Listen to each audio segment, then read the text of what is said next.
Hi guys, welcome to my YouTube channel Exam Cracker. Today we are going to discuss the part 2 of binomial theorem. Today we are going to discuss the important results that will be applied in solving the MCQs for binomial theorem. We will discuss the most important formula that will be applicable to all the MCQs. It will really help you to solve the MCQs within minutes. These are the unique tricks. So continue your preparation, like, share and subscribe our channel and be prepared for Master Cadre 2022. Next है seventh property. If n is a positive integer, then number of terms in x plus y plus z raised to power n is n plus 1 n plus 2 by 2. अगर हमारे पास ऐसा expression आ जाए x plus y plus z, ये तीन है ना इसमें टर्म्स, तो इसका हमने फाइंड आउट करना है कि टोटल नंबर ऑफ टर्म्स कितनी है. तो इसका फॉर्मूला होगा n plus 1 n plus 2 by 2. जैसे पिछली में x plus a raised to power n था, तो उसमें हमने n प्लस 1 कर दी थी. इसमें x plus y plus z तीन टर्म्स है, तो इसका फॉर्मूला है n plus 1 n plus 2 by 2. Next हमारे पास कुछ स्पेशल केसेस हैं जिनकी एक्सपेंशन हमें दी हुई है. जैसे हमने x प्लस ए तक का किया है अब तक. अभी x minus a raise to power n है. इसमें हम क्या करेंगे कि जो a है ना उसके साथ माइनस रखेंगे. इसको मानेंगे कि x प्लस माइनस ए है ये टर्म, तो उसको पुट कर दो उसी फॉर्मूला में, तो हमारे पास ये वाला एक्सप्रेशन आ जाएगा. इसमें अल्टरनेट पॉजिटिव नेगेटिव टर्म्स होंगी. जो लास्ट वाली टर्म है उसमें minus 1 raise to power n आगे आएगा. उसका मतलब ये है कि अगर n इवन है n ऑड है, उस चीज़ पे डिपेंड करती है इसकी लास्ट टर्म और नंबर ऑफ टर्म्स भी. तो इसका जनरलाइज्ड एक्सप्रेशन हमारे पास होगा कि x minus a raise to power n is equal to summation r varies from 0 to n minus 1 raise to power r n c r x raise to power n minus r a raise to power r. Next हमारे पास second है कि x की value को हमने 1 कर दिया, a को हमने x कर दिया, 1 प्लस एक्स आ गया. तो इसकी कैसे होगी? तो n C not n c 1x n c 2x square n c r x raise to power आया, एंड तक n c n x raise to power n आएगा. इसका जनरलाइज्ड एक्सप्रेशन भी सेम रहेगा, बस हमने x को 1 कर देना है और a को x कर देना है. 1 minus x raise to power n, इसमें क्या होगा? ऊपर वाला एक्सप्रेशन सेम बनेगा लेकिन अल्टरनेट पॉजिटिव नेगेटिव टर्म्स आएंगी. तो पहली पॉजिटिव होएगी, दूसरी नेगेटिव होएगी, नेक्स्ट पॉजिटिव फिर नेगेटिव, एंड तक minus 1 raise to power n होगा. जो लास्ट टर्म है उसका जो साइन है वो n पे डिपेंड करेगा कि n इवन है या ऑड है. तो इसकी भी जनरलाइज्ड एक्सप्रेशन ऐसे ही बनेगी, 1 minus x raise to power n समेशन r varies from 0 to n minus 1 raise to power r n c r x raise to power r. Fourth हमारे पास है कि coefficient of x raise to power r in the expansion of 1 plus x raise to power n. अगर हमें पूछ लिया कि x cube का कोफिशिएंट फाइंड आउट करो 1 minus x raise to power 7 में, ऐसे ही हमें पूछ लिया, तो हम कैसे फाइंड आउट करेंगे? तो x raise to power r का कोफिशिएंट कौन सा होएगा? N c r. And in the expansion of 1 minus x, अगर हमारे पास माइनस वाला एक्सपेंशन आ गया 1 minus x raise to power n, तो उसमें क्या होगा कि minus 1 raise to power r उसके साथ मल्टीप्लाई होएगा. जो माइनस 1 है उसकी वैल्यू r पे डिपेंड करेगी इसमें, अगर कोफिशिएंट फाइंड आउट करना है. नेक्स्ट ये जो फॉर्मूला है ना, ये मोस्ट कॉमनली यूज होता है हमारे MCQs में, जो फिफ्थ वाला है कि x plus A raise to power n plus X minus A raise to power n is equal to 2 into N C nought X raise to power n A raise to power 0 N C 2 X raise to power n minus 2 A raise to power 2. इसका मतलब क्या है अभी मैं आपको बताती हूँ कि x plus A raise to power n है और प्लस में x minus A raise to power n है. तो इसका आंसर क्या आएगा? 2 multiplied with even terms of the expansion.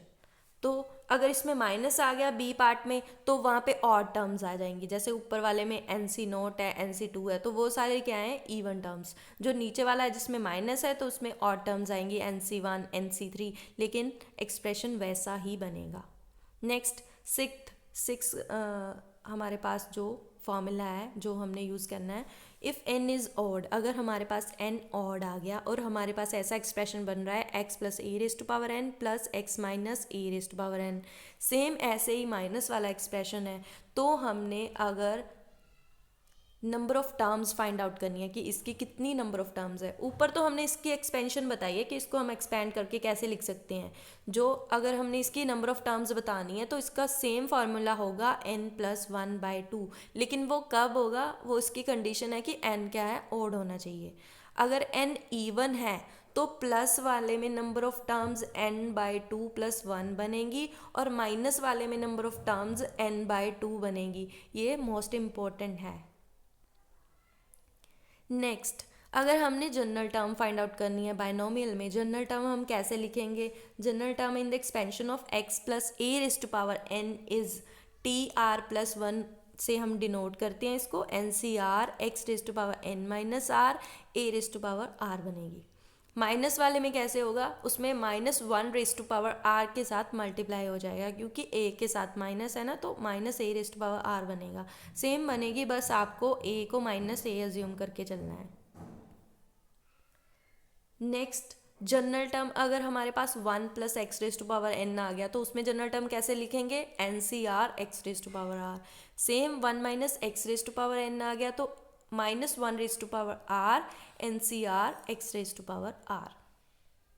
Another important result, ये रिजल्ट भी हमें MCQs में यूज़ करने मिलते हैं, बहुत जगह हमें यही रिजल्ट काम आने वाले हैं। हमें ऐसा एक एक्सप्रेशन दिया गया होगा, हमने उसमें कॉफिशेंट फाइंड आउट करना है x⁻m। वो कुछ भी हो सकता है, जैसे coefficient of x⁻m in the expansion of ax⁻p + b/x⁻q⁻n is the coefficient of tr+1 where r is equal to np - m/p + q। मतलब इसकी मैं आपको जनरल बात बताती हूँ। हमें एक ऐसा एक्सप्रेशन दिया गया होगा, a x⁻p होगी, b/x⁻q होगी और उसकी पावर होल n होगी। ये हमारे पास बायनोमियल एक्सपेंशन दी होगी, उसमें हमें पूछा होगा कि x⁻m का कोफिशिएंट फाइंड आउट करो। वो कोफिशिएंट फाइंड आउट करने के लिए हम पहले r की वैल्यू फाइंड आउट करेंगे। r की वैल्यू फाइंड कैसे होगी? np - m/p + q। तो हमारे पास r आ गया तो tr+1 में हम जनरल टर्म फाइंड आउट कर लेंगे, तो उसका जो कोफिशिएंट होगा वो हमारा आंसर आ जाएगा। सेकंड हमारे पास जो रिजल्ट है ये भी हमें MCQs में काम आने वाला है। जैसे ऊपर वाले में ax⁻p b/x⁻q⁻n है, सेम ऐसा ही एक्सप्रेशन होगा हमारे पास। उसमें हमें पूछा होगा कि term independent of x। Term independent of x का मतलब क्या है कि उसमें x नहीं है, x की पावर क्या है? 0। तो उसको फाइंड आउट करने के लिए सेम हमारे पास r फाइंड आउट करना होगा, np/p + q आ जाएगा हमारे पास। तो r की वैल्यू आ गई हमारे पास, सेम उसको tr+1 मतलब जनरल टर्म में फाइंड पुट कर लो r को, तो आपके पास इंडिपेंडेंट ऑफ x वाली टर्म आ जाएगी।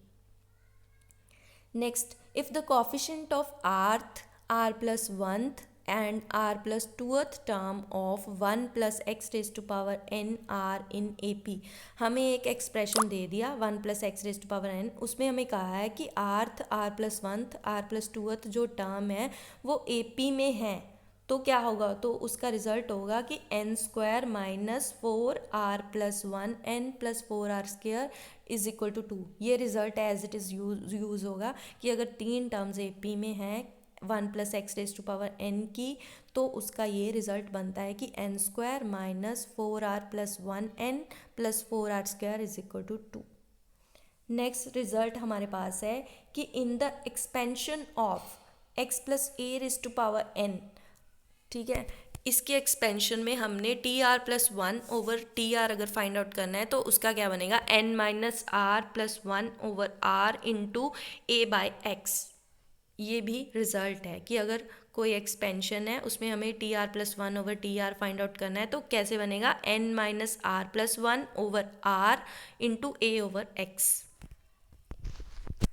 नेक्स्ट, अगर हमें फाइंड आउट करने को कह दिया कि कोफिशिएंट फाइंड आउट करो x⁻n - 1 का, किसकी एक्सपेंशन में? x - 1, x - 2, x - n।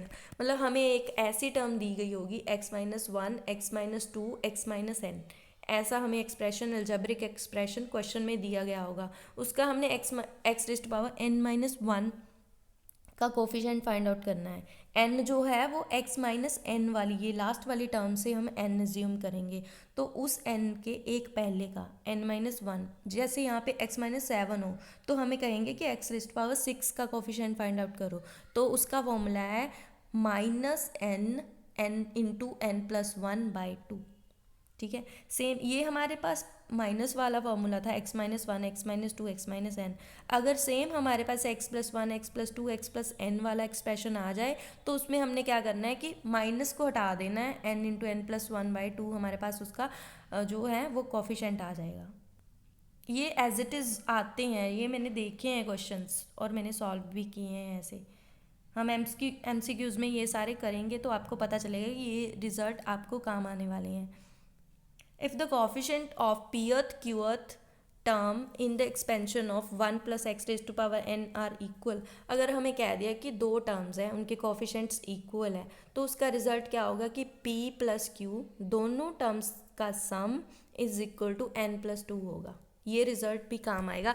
आपको वो कह देंगे कि दो टर्म्स के कोफिशेंट इक्वल है तो आप n को फाइंड आउट करो, तो n को हम कैसे फाइंड आउट करेंगे, p की वैल्यू पुट करेंगे, q की वैल्यू पुट करेंगे, is equal to n plus two होगा तो p plus q minus two हो जाएगा, तो वहाँ से हम n फाइंड आउट कर लेंगे। Next, if the coefficient of x raise to power r and x raise to power r plus one in the expansion of a plus x by b raise to power n are equal, अगर दो terms हैं उनके coefficients equal हैं और वो किस expansion की हैं, a plus x by b raise to power n की, तो उसका रिजल्ट क्या बनेगा कि n की वैल्यू किसके इक्वल होगी, r plus one into a b plus one minus one, इसके इक्वल होगी। द नंबर ऑफ टर्म्स, अगर हमारे पास number of terms find out करनी है लेकिन हमारे पास एक्सप्रेशन कैसा है x1 x2 plus up to xr, मतलब r की वैल्यू पता नहीं है, वो अप टू पता नहीं हमें कहाँ तक, वन से कहाँ तक लेके जा रहा है, वो 50 भी हो सकता है 60 भी हो सकता है आर की वैल्यू, तो हमने फाइंड आउट करना है n plus r minus one over n plus r minus one c r minus one, इसके साथ हम फाइंड आउट करेंगे। जैसे हमारे पास एक्सप्रेशन आ गया x1 x2 है ना, अप टू x7 आ गया, तो हम क्या करेंगे n plus seven minus one c seven minus one, तो उसको सॉल्व कर लो तो हमारे पास एक्सपेंशन का जो नंबर ऑफ टर्म्स है वो हमें पता चल जाएंगी। नेक्स्ट है मिडल टर्म। किसी एक्सपेंशन की मिडल टर्म हम कैसे फाइंड आउट करते हैं, जैसे हमारे पास x plus A raise to power n है, x minus A raise to power n है, ये दोनों बायनोमियल एक्सपेंशन है, हमने इसकी मिडल टर्म फाइंड आउट करनी है। n की वैल्यू हमारे पास क्या है, इवन, जब n की वैल्यू इवन होएगी तो n plus one number of terms आएंगी, वो क्या बनेंगी, ऑड, क्योंकि n में एक वन प्लस हो गया, इवन में एक प्लस कर दो तो क्या बनेगा, ऑड बनेगा। अगर x plus a raised power two है, टू में वन प्लस करेंगे तो थ्री नंबर ऑफ टर्म्स आएंगी, तो ऑड नंबर ऑफ टर्म्स आ गई, तो हमने उसकी मिडल टर्म फाइंड आउट करनी है, तो n by two plus oneth term हमारे पास मिडल टर्म आएगी। नेक्स्ट, ऑड के केस में कैसा होगा, अगर ऑड है तो ऑड में वन प्लस होगा तो इवन बन जाएगा। इवन में हमारे पास दो जो है मिडल टर्म्स आती हैं, first n plus one by to term and n plus three by two term. Note क्या है कि when there are two middle terms in the expansion then their binomial coefficients are equal. So we are done with today. We had done lot of formulas, so we have to practice all these and we will do MCQs in the middle of that topic. So thank you and keep watching my channel, like, share and subscribe.